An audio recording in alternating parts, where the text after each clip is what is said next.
এত ভালো মানুষ, রাস্তাঘাট থেকে মানুষ, যে এত পূরণীয় মানুষ আর পাবো না কোনোদিন।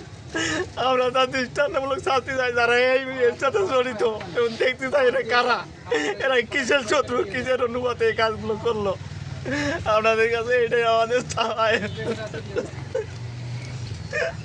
আপনি যদি আপনার পরিচয়টা একটু দিতেন। আমার নাম মোহাম্মদ শহীদ হাসান বাবু। আমার গ্রামের বাড়ি 11 নম্বর রাখালগাছি ইউনিয়ন, এনায়তপুর গ্রাম, 8 নম্বর ওয়ার্ড, কালীকাস্তানা। আমাদের চলাফেরা, আমাদের সুযোগ সুবিধা সবসময় সে সবসময় জিজ্ঞেস করতো, মনি ছাড়া কথা বলে না, যদি কোনো বইতো সঙ্গে সঙ্গে মনি করে দেখতো।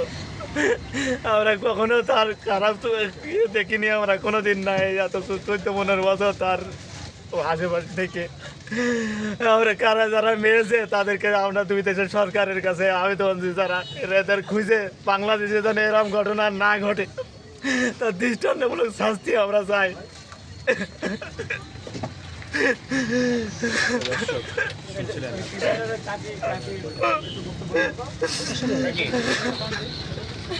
মানে যারা কাছে পিঠে ছিল তারাই ভালো জানে।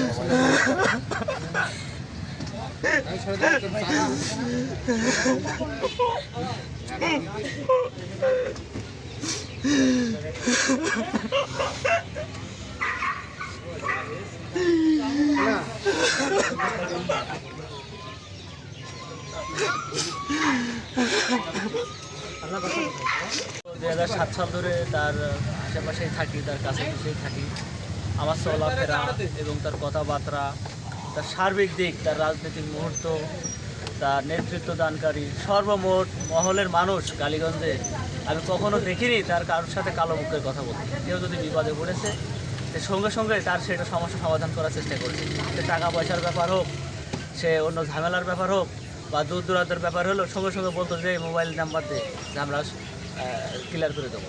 আমাদের কালীগঞ্জবাসী না, আমাদের কালীগঞ্জবাসী তো আমরা সব থেকে আমাদের বড় অভিভাবক হারাই ফেললাম। এই অভিভাবক অপূরণীয়, আমরা কখনো এই অভিভাবক আর ফিরে পাবো না। আপনাদের কাছে একটাই দাবি, আমাদের অভিভাবক হারাই গিয়েছে, যারা এর সাথে জড়িত দৃষ্টান্তমূলক শাস্তি চাচ্ছি। আমরা চোখে দেখতে চাই এই ব্যক্তিরা কারা, এই ব্যক্তি কেন মেরলো আমাদের অভিভাবককে। আমরা তো তার কোনো ক্ষতি কেন দেখিনি।